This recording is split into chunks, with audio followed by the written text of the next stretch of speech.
Hi, everybody. Hello, hello, hello. Hello. Oh, I am so happy that we are doing this. All right. I am Dara Moskowitz Grumdahl. I am a writer here in the great state of Minnesota. I did a piece on Madeleine Baran because I'm a huge fan. And then we thought, let's do a party. Let's do a party on Giving Tuesday because this is like the most important day of the year. A lot of, if not most of, In the Dark's funding comes from individuals. Every dollar that is donated today is going to be matched by the usually matchless board of NPR and APM. All right, so this is what we're doing. We're having a big party for the wonderful, peerless Madeleine Baran. Madeleine Baran, welcome to your holiday party fundraiser. Woo! Thank you, thank you, thank you. I have like a very small amount of holiday decorations over here. That. I did. You're way more festive than me. I'm not surprised by this. Well, I'm not going to get a lot of holiday party this year, so I gotta get where the getting's good. All right, so Owen, take care of business for a minute. All night you can text dark to 474747. You can go to inthedarkpodcast.org. Takes 3 minutes to donate. It makes a huge difference. Not only will your money be matched, but also it proves to the people of the world that you matter. Okay, that the podcast matters, that we care about this. I strongly believe in party games, and so I thought we should just start this off. We're going to do real serious podcast. We're going to do serious stuff about American justice, but we're going to start with a party game. One of the things that I am most impressed with about Madeleine Baran is that you have free demand from prison without like having to fly in and bend the steel bars yourself. So I find that this is very good. But I've kind of been thinking more about other superhero powers. I mean, freeing a man from death row without using your bare hands is good, but maybe you would like some other superpowers. So this is what I want to talk about. I'm going to tell you two superhero powers, Madeleine Baran, and you're going to pick one, and then we're going to just like go up a ramp, and you're going to take the one that you pick with you and decide if you want to discard it or not. So the first one, would you want to have the Flash's super speed or Batman's Batcave? What would you want? My God, can I ask a question? Yes. Can you talk about Batman's Batcave and what it involves? Batman's Batcave has all the goodies in it. It has the computers, and it has weird tubes that you could fly through, and it has just like you could probably make coffee, and there's a lot going on, but it mainly will just get you into all of the government computers and also like science computers. A lot of stuff. I'll go Batcave. I'm going Batcave. Okay, Batcave. All right. So then what would you like in your pursuit of justice? Batman's Batcave or Aquaman's ability to talk to and direct sea creatures? See, a little known fact about me is that I am obsessed with whales and all things involving the ocean. So I might have to discard the Batcave and go with Aquaman. Oh, this is shocking. I did not think that was going to go this way. That was very interesting. So whales, I like whales. They're very peaceful and large. All right. Next one. Would you rather have Aquaman's ability to talk to and direct sea creatures? And I think it's all of them. You get like, sharks and everything. Or Wonder Woman's lasso of truth. That could be possibly helpful. I'll take the lasso of truth. Oh, the lasso of truth. All right. Would you take Wonder Woman's lasso of truth or Invisible Girl's invisibility? And I've decided it extends to recording equipment. So you could just go into places invisibly. That is dangerous. That is dangerous. As someone who does not record people without their permission, I feel like I cannot accept that ethically. I am sticking with the lasso of truth. Stick with the lasso of truth. All right. So then would you take the lasso of truth or elastic girl stretchiness? Think about how easy it would be to get like a lavalier mic on anyone in like a second. I feel like I'm sticking with the lasso of truth. I mean, we carry like a very large microphone that's kind of like obviously large, and it's obviously a microphone, and that's sort of helpful. So okay, then we're just gonna go with that. That's the last one. This is our icebreaker. We have done a party game. You would take the lasso of truth. I think that's very good because you effectively create the lasso of truth with enough tape. I feel like that's what you do.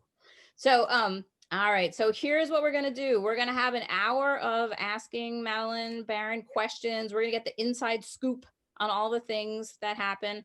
We are going to raise money for APM, and we're going to party like it's 2019. And we're there. Here, I got my vintage glass with some eggnog in it. Cheers to you. Thanks for everybody coming out. All right, Madeleine Baran. A lot of people have submitted wonderful questions, and many of them are in the exact same thing. So I've sort of divided them into groups. Many of them, several of them are about your origin story. So Melissa, Joelle, Clara, all had variations on the question of basically, how did In the Dark get started and what were you doing? So let's kind of talk about that. What were you doing before you were doing In the Dark? I was an investigative reporter for Minnesota Public Radio. And before that, I was like a general assignment reporter for Minnesota Public Radio. And then like about 5 years ago, the company created this national investigative reporting and documentary team. And so I moved over to that. But it wasn't at all clear like what I was going to do over there. And one of the people I was super excited to be able to work with was this woman, Samara, who I'd sort of like seen like in a cubicle from afar and maybe talked to her like once or twice. So one of the first things that we did when we like joined this new team together was we just went for a walk and got coffee in the St. Paul Skyway, which for those of you not in Minnesota, it's like all of the downtowns of like St. Paul and Minneapolis have these like skyways where you don't have to go outside during the winter. So it's just like entirely connected downtown.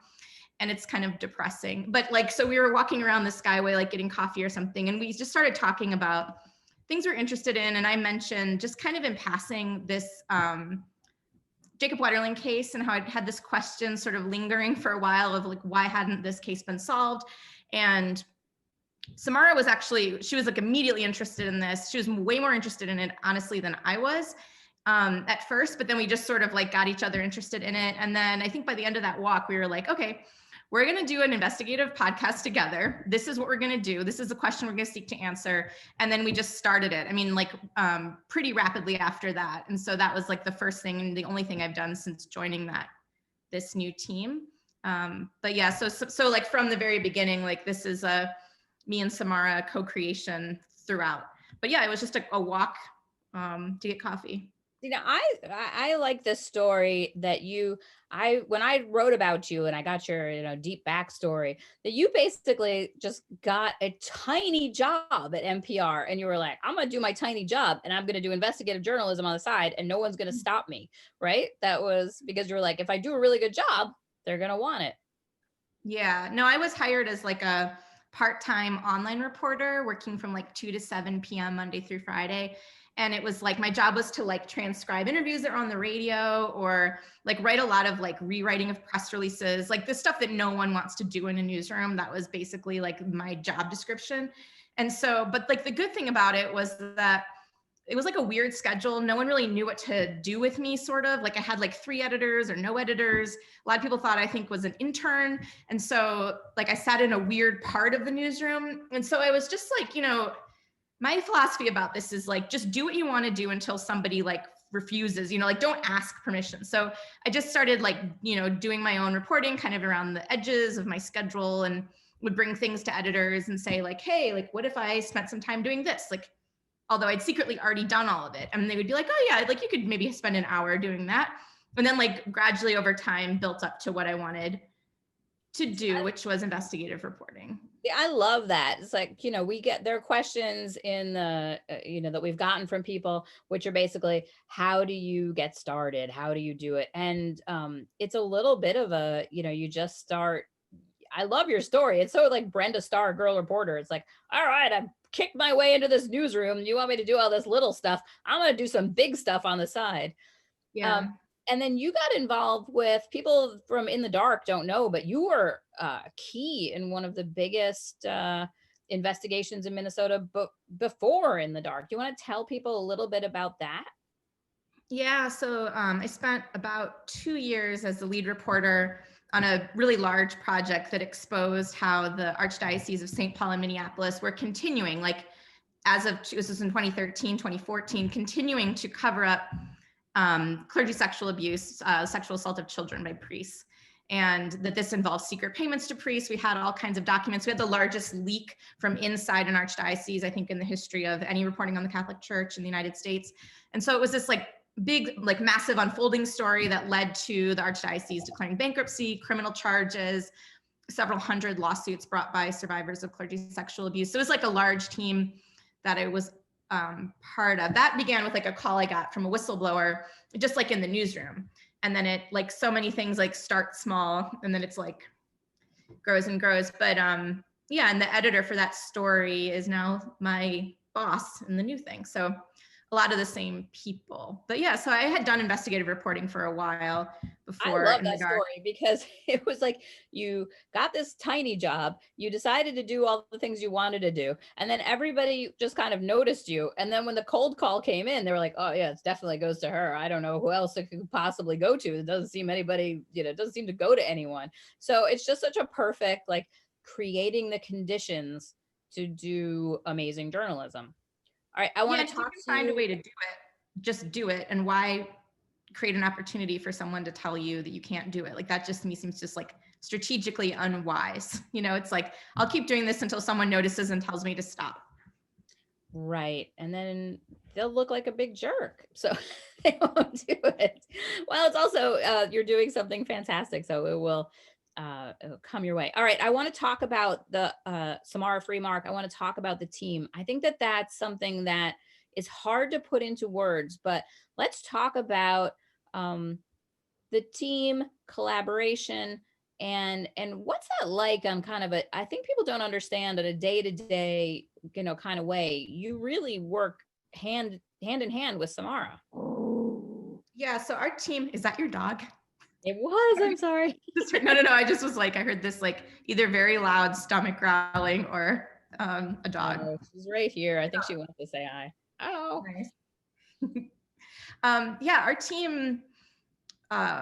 Yeah, I mean, the podcast, as you hear when you listen to the show, it is this collaborative thing, and it's I can't say like enough good things about this team, because like when you're working, like if you imagine being down in Mississippi, living down there, we're living together in a house. And so you better really like the people you work with, but also, which I do, but also like I get to learn so much from the other people that I work with, and we work really closely together. So like Samara and I, we will write, like when we're writing this season of In the Dark, she'll come over to my apartment and we'll sit at my dining room table and we'll take turns, like we'll write it out loud together. And then it goes through all these edits and other processes, but like that core part, the writing, is 100% collaborative. Like we're sitting at a table writing it. And so we're working incredibly closely with each other. right. And you work, I know when you're doing the writing and stuff, like you're right there on either side of a table, trading ideas and putting things together. I mean, but so you guys kind of came up with this together, like you were together, the Jacob Wetterling. I think this is a little bit of like everybody's fantasy of how work should be. Like you have a real collaborator, like you have someone that you really trust to bounce ideas off of. Yeah, and like that with the rest of the team too, not just Samara. Yeah, no, it's an ideal situation. I mean, I recognize that this is not normal. I mean, it's like, it should be, right? Like the investigative reporting is important. Our team, it's large, I guess, in one sense, it's 5 people full-time on In the Dark. On the other hand, it's not that large in the grand scheme of journalism. So, but I do, yeah, it's unusual to have that kind of freedom to work so closely with other people, and then also to spend so long working on stories. So And yeah, we're it's a nice lucky. thing, it feels like you have different complementary strengths. Like Totally. you are very perceptive and I'm trying to think, is dogged, like, is that sound like a compliment? Because I mean it as a compliment. Like you really don't, you keep at something, like you don't let it go. But Samara seems like she's always thinking about how it fits into a story arc. Yeah. That Yeah, I mean, Samara and I overlap a lot in terms of like what we're, but yeah, I mean, Samara comes from this background of audio documentaries. And so that's like experience that I just don't have at all. And so the sound of the show, big production decisions, but these things kind of evolve over time as we go. Like this thing that now we sort of think of as like in the dark way of telling a story, or like this is something we would do, or this is something that we wouldn't do, just comes out of all of these episodes that we have written. And like as we continue to grow as a team, we're like developing this, like, what is the show? What does the show sound like? What is the show about?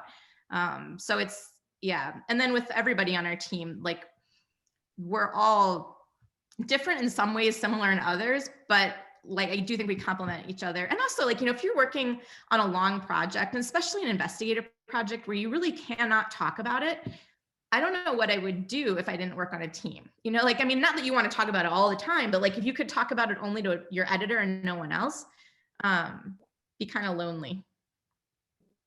Sorry, my little puppy is, she sees herself in the window, and this is what this is all about. This is what happens if you fall in love, people. You end up in love with a small creature who's barking at her own reflection, and you can't think of how to make her stop. So that's complicated. But so actually, I forced you before to go into the team Slack and give me the updates on other people because I felt they should be here. So Samara, give us the update. How's Samara doing in COVID times? So Samara is doing well. I mean, Samara has 2 young kids, and that's been like for so many parents, just like incredibly stressful and a ton of work and dealing with school stuff. And, I don't even know how she does her job and has 2 small kids in COVID times. But she does. And hopefully when this ends, I don't know, I feel like she needs like 10 years off. But anyways, so yeah, so Samara's doing well. I think I sent you some ideas and thoughts that she had about pies. Yes, I thought it was so cute. So are you guys just kind of on your, is that how you work your Slack? Are you in the dark Slack? Is that how things happen?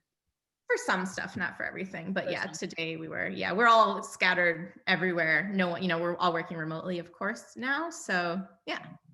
Yeah, But I doing can well. read it to you. So Parker Yesko, I think we all remember Parker from the Curtis Flowers season.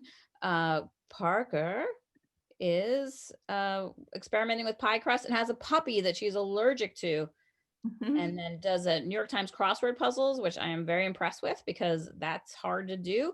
But her puppy is puking all over the car, which is very messy. And I know how puppies are. It's very tough. It's very tough. Raymond, is it Raymond Tungakar? Raymond Tungakar. Raymond Tungakar is right here in Minnesota. He is doing well in Hamlin Midway, and he can't run outside in the cold. He hates it. So that's it is, yes, cabin fever is real and is coming for Raymond Tungakar. Natalie Jablonski, who I love her perky little voice. She is back in California to be closer to her family and swimming in the ocean, and reports that the fear of getting stuck in a wetsuit is real. That I didn't even know to be afraid of that, but now I am. So that's really nice. I will say the number one question that we got from everybody was about season 3, and you're not allowed to know. I have no idea what it is. I could make something up and start a horrible rumor. It seems to possibly be about pie crust and isolation, but it might not be as as well. So we can't talk about season 3, but can we say like you are working on something? Yeah, we're working on season 3, and I can't say anything about it, but I'm really excited about what we're doing. It's really ambitious. It's weird to be reporting in the age of COVID. I mean, we're not traveling right now because it's, difficult to do that safely. And so, yeah, but, hopefully when there's a vaccine, we'll be able to go back to something approaching normal. But yeah, we're hard at work on season 3 right now. And very much into finally being able to focus on that season, because we were, reporting on coronavirus and the Delta in the spring. And then we were, interviewing Curtis Flowers and following his case as it got dismissed. And so there were a lot of things that we're focused on, but now we're just heads down season 3. Okay. Well, that's good news for me because I want to know about it. Is it accurate to say that you guys are interested in American justice? Is that your broad focus? You're not going into American knitting or? Yeah, I mean, we see ourselves as an investigative podcast. So powerful people and institutions abusing their power in a way that harms people is a story that we would be interested in. We do have a particular interest in the criminal justice system, but not to the exclusion of any other stories. So yeah, I mean, it's been, the story selection process is actually my least favorite part. I actually like everything about my job, except I really hate that process. So we are done with that process, which is great. That then. Because the story selection process is a lot of elimination, right? You're really digging into something and then maybe it doesn't pan out. Is that accurate?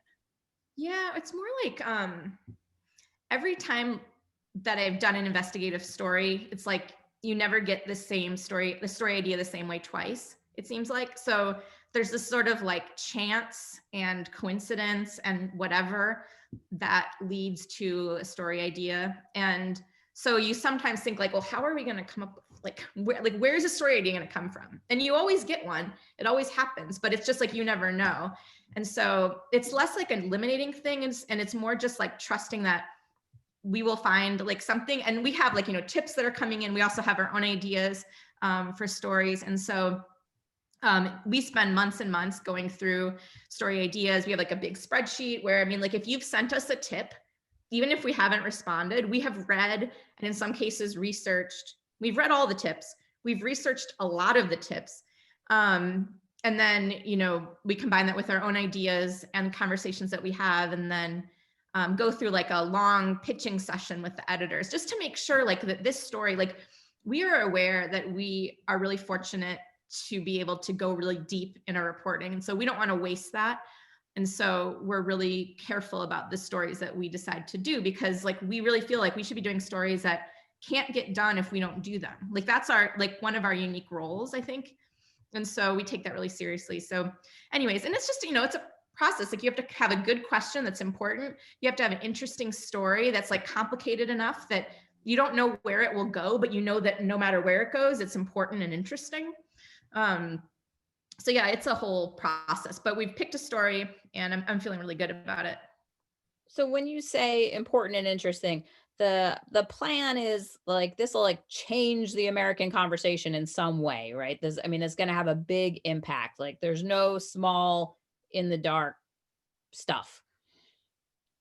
I mean, you never know, right? What's going to happen to your story. But yeah, I mean, we pick stuff that we think there's a chance for some impact. There's a way to, yeah, it's important that it's the sort of thing that would make sense for everybody to be talking about and concerned about.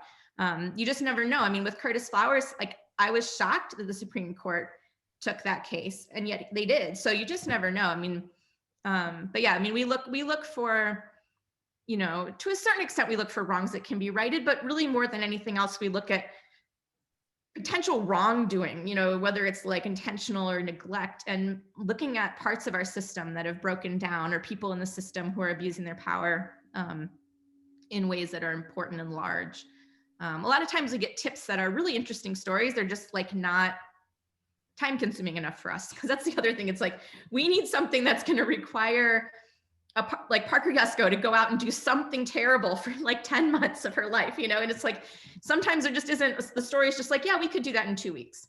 And then that's not really the story for us. Right, because it wouldn't be a very good podcast at the end of that too. All right, I'm gonna now interrupt you for, the reason we're doing this is to get the funding to do these really big, country changing, podcasts, these investigative journalism projects, which are really expensive. Like I work at a magazine that doesn't have 5 investigative journalists on it. Like that's a big investment. People need pencils and things. So because of the great, Minnesota Public Radio, APMG board, today, all of the gifts are going to be matched dollar for dollar by the APM board of directors and other generous In the Dark fans.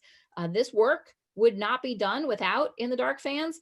Curtis Flowers would still be in jail without In the Dark fans. And, if you can donate something, it would be so fantastic. Every time you donate, not only is it doubled, but it lets other people know, corporations and things like that people really care. So it matters so much. So there's a link in the chat box, or you can text DARK to 474747, or you can go to inthedarkpodcast.org. All right, we got so many questions that were kind of on like two halves of the same question, which is, what was it like being in Mississippi? And was it emotionally devastating to be just immersed in that racism and the craziness? And then kind of a sidecar question, do you feel like white privilege helped you get answers that Curtis and his team were getting blocked from? So a couple things. What was it like having white privilege in Mississippi? Let's just kind of take that one on. It seems like crazy. Yeah, I mean, reporting in Mississippi was this like amazing opportunity. I mean, I thought it was like, that's why I became a reporter, to go places, have the time to figure out what's actually happening. And especially a place as interesting as Mississippi, it's like, it was just this extraordinary opportunity and we didn't know where it was going to go. And when we first moved down there, we thought it was going to be a summer thing. And then it went way, as you know, like way longer than that.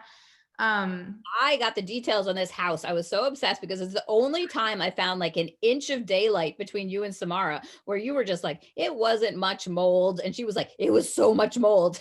It's like, I'd have to spend one of my days off with painting like the Kills paint on my bedroom, because one morning I woke up and I had like a bag that was on the ground, like a cotton bag, and it was black. And it was mold that had like seeped out from the wall and like started to consume this bag that only been there for like, 8 hours. And so anyways, like the next day off I had, I was like, well, got to deal with this. But yeah, so you're not wasting people's money. You're not staying. I can send you the photos, Tara.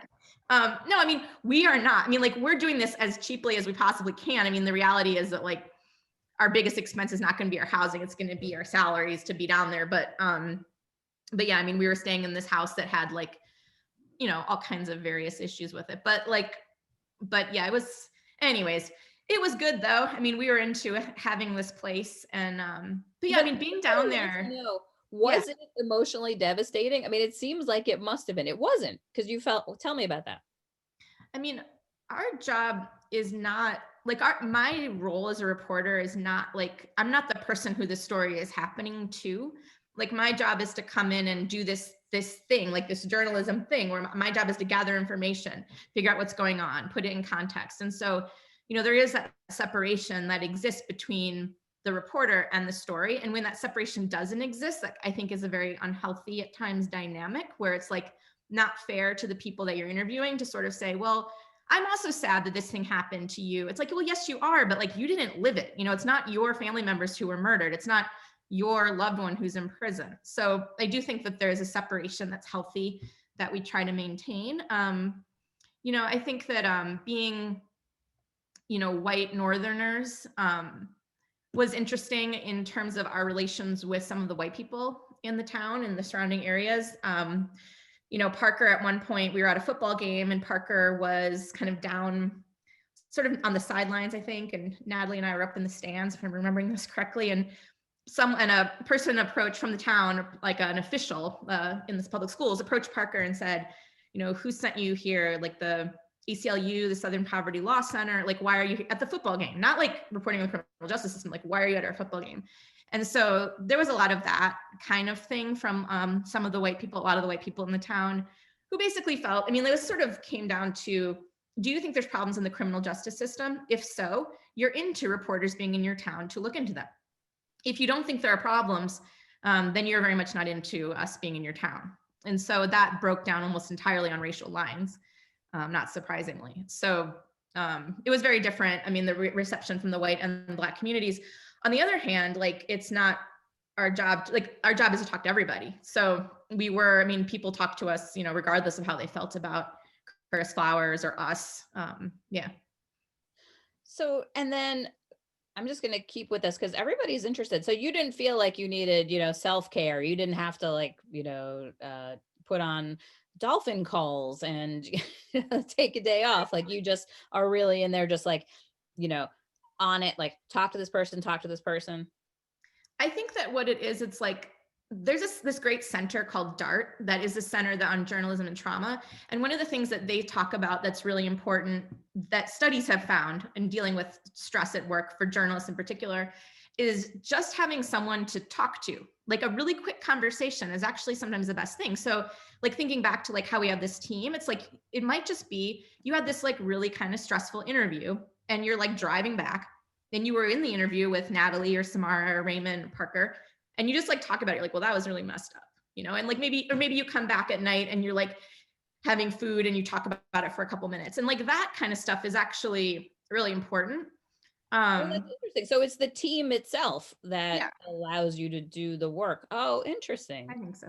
Yeah. And I mean, also, you got to be smart. You got to take time for yourself when you need it. But I mean, I think our team is kind of like, you know, in a way we're like Soviet shock workers, you know, like anything, like, you know, we're like overfulfilling the plan constantly. So like, we do need to like slow it down and take time for ourselves. And that's always a challenge because that is definitely not my instinct. But yeah, because when I talk, I was just very everybody in internet land should know. I just kept asking you what you ate because I always get a lot of interesting answers that way. You guys just eat bags of peanut butter sandwiches and granola bars. Like, they're gonna get scurvy. Like, it's not good. No. Well, the thing with season 2 is that we never really had a sense of how long it was going to take to report. And so we kept extending the reporting, not like, we didn't start saying like, oh, we're going to move to Mississippi for a year. We were like, we'll move to Mississippi for the summer. Then we were down there in the summer. And we're like, well, we'll spend 6 more weeks. And so every time, we never had this feeling of like the luxury of time, even though we ended up spending a lot of time. So it was always like, okay, crap. Like, you know, in the next 2 weeks, like, we have to find all of these people on this one list.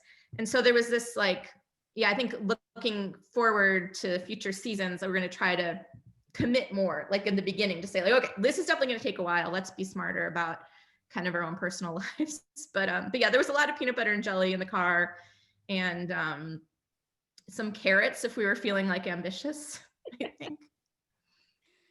I know. I just kept asking, like, and would you get fruit at the gas station? And everyone was like, there's no fruit at the gas station. What little crazy world do you live in? Gas station, though. All right. So a lot of people are, you know, I mean, I think the conclusion of season 2 was just so mind-boggling. What was that like for you to live through? Like, what was it like to have that in your life? Yeah, I mean, I think that the moment that this, well, I know that the moment that this really hit me as to what was happening, like, so Natalie and I went down for the bail hearing in December of last year, not expecting that Curtis would be granted bail. So at this point, Curtis has been in prison or jail since 1997. And now the charges have been thrown out by the Supreme Court, but he's still in jail. And so we went on to the bail hearing, not expecting him to get out. He does get out. It's shocking. Like, again, it's just like, okay, I mean, but it doesn't, you know, when you're reporting on something, you don't have a whole lot of time. Like, what we're thinking about in that moment is like recording everything correctly. Am I getting interviews with everyone I need to get interviews with? Is everything clear that I'm hearing? Like, do I need to get clarification? And then, so you're just kind of in this like work mode. And so, you know, the night before the bail hearing, Natalie and I had gone over to one of Curtis's sister's house, place we've been many times, and Priscilla, and she said, oh, you know, you can come over tomorrow. Like, if Curtis, almost like she was saying when, like, I think he's going to get out. And when he does, we're going to, you know, gather the family and you should come by. And we're like, okay, you know, like thinking like, it's almost sort of sad. Like, I don't know that Curtis is going to get out, but I don't know. And so anyway, so that next day he gets out, we were waiting outside at the jail. We talked to Curtis briefly. We like go over to Priscilla's house that night. And it wasn't until we went to her house that night that I think that it really hit me what had just happened, because we walk into her house. It's a place we've been so many times, you know, I mean, like countless times really. And, you know, we'd been there when like her husband is cooking fish outside. And then like Archie, Curtis's father, is like in the kitchen eating. And so we walk in and it's just like that. It's like, there's not a huge party. There's not like, you know, 25 people in the lawn or something. It's just people hanging out. And we walk in and like Priscilla's husband is like bringing in fish that he has from the backyard. And there's Archie at the table. And then just like, there's Curtis. And it was just, and then, you know, the sort of thing that the family had always wanted, which was just this sense of normal. Like they just wanted to hang out and be a family again. Like this is what they wanted. It was just there. And, you know, there's Curtis and Archie joking about singing. And, you know, it was, like seeing that moment, especially, and, you know, the fact that Curtis's mother was not there for that she had died not so long ago after the podcast came out kind of in the summer. So she wasn't there, but it was just this very sweet, intimate moment that we were really lucky to be invited into. And like when we left there, I think that's really when it hit me, I think.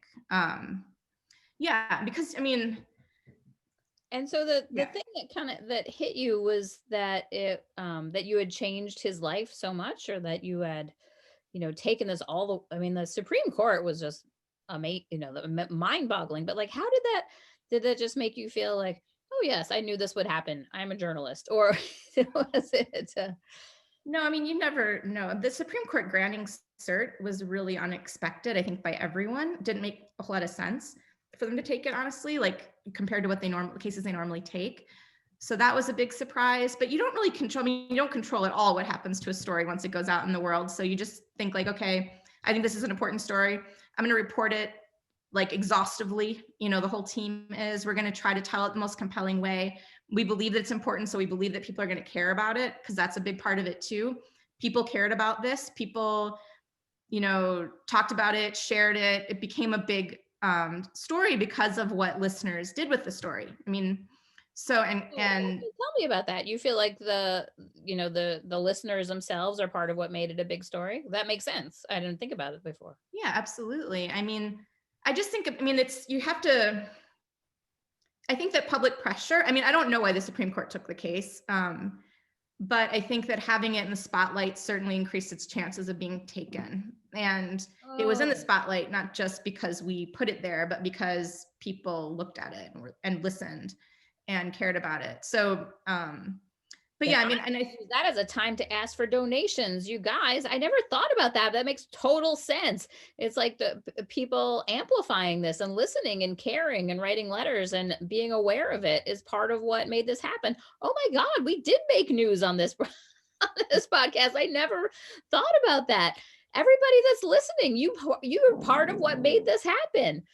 And so therefore you got to make it happen again by supporting this kind of journalism. Like, this is really so hard to do. What you guys do is amazing. No one else in the country is doing this.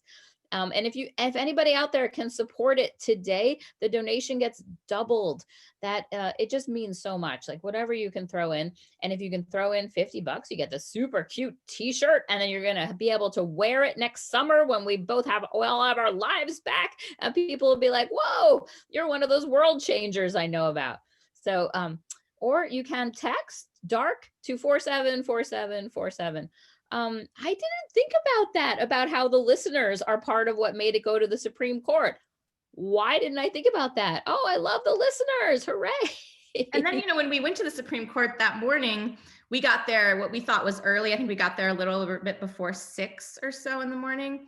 There was a long line of people to get into the Supreme Court who were following Curtis's case even that early in the morning. I mean, there were people that had camped out the night before. So yeah, I mean, I think we connect with, like, it's sort of like we're having this moment of connection with listeners. Where it's like, yeah, I think this is really important. And the listener saying that, yeah, I think this is really important. And sometimes you literally meet each other in a line outside the Supreme Court, which is what happened in this case, you know? Yeah, it was kind of wild in that way. Oh, that's so good. And that's why we got to keep making this happen some more.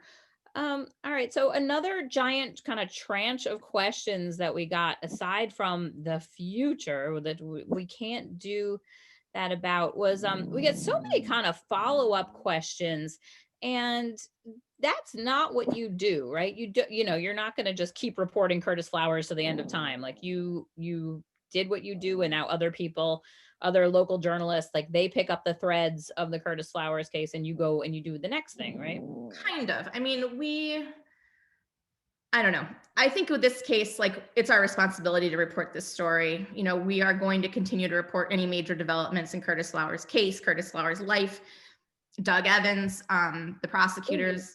You are, because If something significant happened, yes. I mean, if something major happened, we would report it. I mean, I feel like at this point, that's our responsibility. Now, like, that's not a full-time job right now, you know, to follow that. And we are working on another season. We're not working on season 2, but, you know, I do think it's our responsibility to continue to tell important parts of that story if there are more in the future important parts. But we're really done. I mean, listeners should not, I mean, we're moving on to season 3, but if something significant happens, you will hear about it from us. There's a great desire for vengeance against Doug Evans in the in the listener questions. So I don't know. So I guess people just have to manage their expectations or figure that out. I've got questions about methodology again. Like, a couple of people have asked, do you go into things intuitively, or do you and Samara, or you and Natalie kind of game it out before you get there? How do you actually develop the interviews, which are so interesting? Very strategically. So we don't just ever just like walk up to someone and be like, oh, it'd be interesting to talk to this person, let's go talk to them. Like, not at all. So I have like a whole reporting plan that I'll create that's structured, like, these are the people I'm going to talk to first, then I'm going to talk to these people, then I'm going to talk to these people. And this always gets revised. And part of the strategy there is like, I need to be able to do my job effectively. And if this person knows from like column 3, if they move into column 1 and now they know about it, well, then they're going to try to prevent me from talking to people I need to talk to. And so, on the other hand, if I talk to these people first, that might help me talk to these other people. So there's always like this strategy stuff that goes into it that I really enjoy. And then we spend I spend a ton of time thinking about not just what I want to find out from someone, but before I talk to someone, I need for myself to answer this question of like, why in the world would someone talk to me about this at this particular moment? So this person about this particular thing at this particular moment. And I really do like require myself to answer that question. And it's very specific, like it's to each person. So that involves like research about that person and even like small like details of their life, like, are they going through a divorce right now? Like they have a lot of kids with childcare issues. Like, I don't want to be a jerk. I want to be approaching people in a way that makes them feel comfortable. How do you find that out? How do you know? I'm thinking, for instance, in season 2, the route. How do you find out about people's lives who are not public figures? In that case, a lot of it just from being in the town. It's like a small town, and a lot of what I did was just sort of hanging out. And so we got invited to church, football games. We did stuff like Raymond went to the community cleanup, where they like picked up trash at the side of the road. I mean, we're just like meeting people. And so then you just get to know people in the town, and you get to kind of, and then also the person, the people you're trying to talk to sort of start to see you around before you actually knock on their door. Because, what journalists do is weird. Like, we knock on the doors of strangers and ask them to talk to us about deeply personal matters. Like, that's not normal. And so the more that we can do to put people at ease. The other thing that we'll do on our team is role play our interviews. Oh, really? Yes. So that is the main way that I prepare for an interview. So do you literally just try to figure out what's in it for the other person to talk to you? Like, you do that? Yes. And then, and it might not be really complicated. It might be that they're bored, or it might be the sort of universal human condition that no one ever listens to anyone, but which is, not a small thing. So, but yeah, when we role play, what we're doing more is like preparing for, like when you hear those like moments in the interviews where it's like, there's like some tension of like, what's going to happen next? Like, I'm not quite sure. This person is a little reluctant. We have role played basically so many of these scenarios. Natalie Jablonski, our producer, is a great role play person for this. And so we will actually go through different versions, like knock, knock on the, not like an actual door, but like, we're driving around constantly for season 2, so we had nothing but time. And so we would just sort of play this through, if this person says at the door, well, I'm not going to talk about that because I don't know who, whatever we think they're most likely to say, then we sort of just go through that. Or, we anticipate things that might be derailing moments. Or what if someone tells you something that's really significant? What are the things that then you're going to need to ask, and how are you going to ask them? And at this point, when we do that enough, in Mississippi, we were driving for hours sometimes. So we had, by the time we talked to the person, the like actual person, it just sort of felt like we were like midway in a conversation. So they're just like an ease with it. And I think that also there's a important kind of way to go into these interviews, I think, with this kind of presence of kind of this like calm but professional assertiveness, but like, you're creating this environment where the person feels like they're going to be listened to and they can tell their story. And so if you go in really nervous about what's going to happen, uncertain, whatever, that's weird. Like, that's not your job is to be the less weird one, because like you're getting paid, you're the professional. Like we would sometimes joke in the team, it's like if you went to see a doctor and the doctor was like very nervous, like I don't know, like it's just, like an awkward exchange, like that's really strange, right? So it's like we have to be the ones that put people at ease. And so to do that, we need to be prepared so that when we go in to the interview, we are like at ease ourselves. We're like, yeah, this person's going to talk to me. That's really interesting. So we did have a question. Did you learn that at journalism school? Because like I never learned that. No, you guys just invented that. That's interesting. Yeah, I mean, it just sort of came out of like what seemed to make sense to me. Because I always felt like, when you're preparing for an interview, the way you're supposed to do it, or like the way that I was sort of taught, I guess, to do it, would be to just like, here's my list of questions. But like, that's not how conversation works. So I was like, okay, well, that's not helpful, because that implies that everybody's the same. And I just like list off these questions and then like the information comes back. And so instead I started being like, okay, I need to structure this instead around what do I want to find out, which is obvious. And then it's like, okay, well, after you do that, then you're sort of like playing around in your head, like, what if they say this? What if they say that? And then I was like, well, let's just do this out loud. Let's just fully embrace this. And it has been a huge help, especially because like, for example, like with Doug Evans, talking to him for season 2, we had a really limited amount of time. I think I talked to him for like, it was less than 20 minutes. And having gone through that interview many times allowed me to be able to decide in the moment which question I was going to ask next. Like, because I had gone through a 10-minute interview with Doug Evans, like, thinking that through, a 20-minute interview, a 7-minute interview. So I knew, like, while that was happening, that I had like these 2 choices for the next question, and this is the one I probably wanted. And so I felt like I wasn't having to sort of make it up on the fly. So this is fascinating. I had no idea. I think I'm a good interviewer, but I've never done anything close to like that. You're like a method team. Like you have this whole thing. And everybody, we should support them. All right. So if you want to, we have a link in the chat box. Anything you can donate today is doubled by the wonderful board and the other supporters of In the Dark, or you can text DARK to 474747. Remember that, In the Dark is nonprofit. It's a public service podcast. As you can tell, this work takes a tremendous amount of time and resources, and they are very thrifty with their resources. They're not wasting them. They're just eating granola bars and living in mold. We sometimes eat Little Caesars, like in full disclosure. And yes, peanut butter boxes, peanut butter. All right. So, our time is vanishing. We have like 10 minutes more for this phenomenal holiday party. I do want to just like leap in. A lot of people always, you get kind of grouped in the popular culture with true crime. And I know you guys hate that, because like true crime is usually just, rehashing what other journalists have written, right? Or nonfiction writers or other kind of just writers, but you're actually creating investigation. You're creating the source documents. Yeah, I mean, I wouldn't, yeah, I mean, I just feel like what we're doing is different. We're not doing like documentary work, we're doing investigative reporting. So we're not doing like feature reporting, like, so it's just a different type of thing. On the other hand, like, if that's how people find us, that's cool. You know, I mean, ultimately what we care about is connecting with people who care about these stories, and how people find us, however they find us, is great. But yeah, we don't see ourselves exactly as a true crime podcast. I would say more of like an investigative podcast that looks at the criminal justice system in the first 2 seasons. So yeah.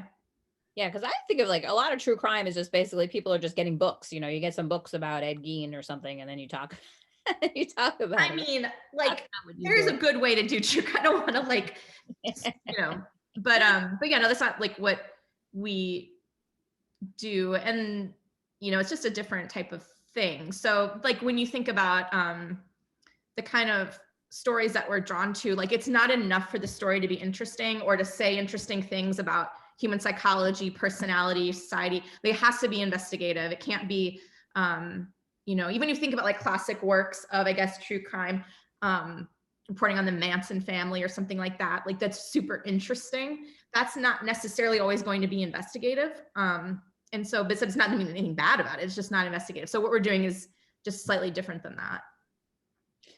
Okay, so we only have about 8 more minutes left.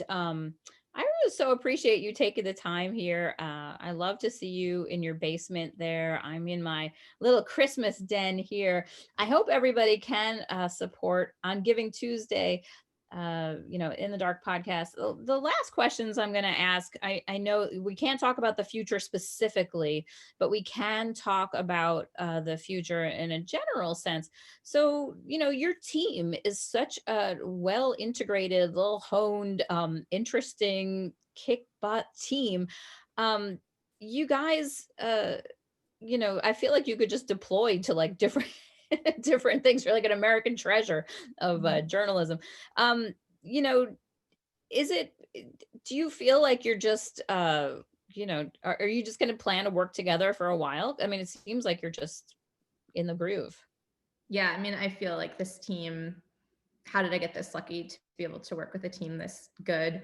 And, you know, just, I mean, when you're doing this work, like you have to be motivated by something that is like deep within you. And you cannot push somebody to go there, you know, like so many different types of jobs, not unique to journalism, but like these kind of more like these intense jobs. It's like you just have to want to do that. And so, and if you do, like if you're passionate about this, then you'll approach it with like the dedication that and the diligence that's required. And you'll feel like you're on this mission with this group of like-minded individuals to get this done, like to figure this out and to be like relentless in that and to enjoy that. And so like that's the kind of stuff that like you cannot train for, you can't like teach people how to do that. It's just a personality thing. And so that I think everybody on our team shares. And I know like from talking to friends who work in other fields, like they can also share that. You can share that when you're on a surgical unit in a hospital. You can share that when you're working like in a psych unit. You can share that when you work in a school, you know, but it's like that like kind of like shared sense of like, this is really important. We're going to get this done. I feel like super lucky to work with this team and really interested to see kind of where we're able to take it from here. I am really excited to see where you take it from here. It's just so cool. I feel like just very privileged and thrilled to get to, you know, enjoy your work when you're done with it because it is so riveting. Um, let's talk a little bit more about the process. So you go to some place like Mississippi, you bring back acres, miles, what's the right unit of measure of the amount of tape and content you bring back? And then what do you do with it all? So we log it all. So we have transcripts of everything. And then we actually, Samara and I are really kind of old school in the way, like we just print it all out and put it into binders. And then we go into our own little like apartment house place, separate finally from each other for like some weeks of reading. We just read these transcripts. And also, you know, we obviously, I was present for a lot of these. So it's not like I'm reading them for the first time, but like, you know, we refresh our memory and we take notes and then we reconvene. So, and then we're thinking about like, what are our findings? So then we take, like, this is what we did for season 2. We kind of work in a similar way. We sort of realized this after the fact. We didn't intend to do this, that we're sort of working in a way like a writer's room might for a television show, or so, which is to say that, like, in our actual office, we have these index cards and we write like the key moments on like the key findings, like, so for example, like Odell Hallman saying he lied, or the murders happening, or the Flowers house burning down, or school integration and how the school burned down in front of their house.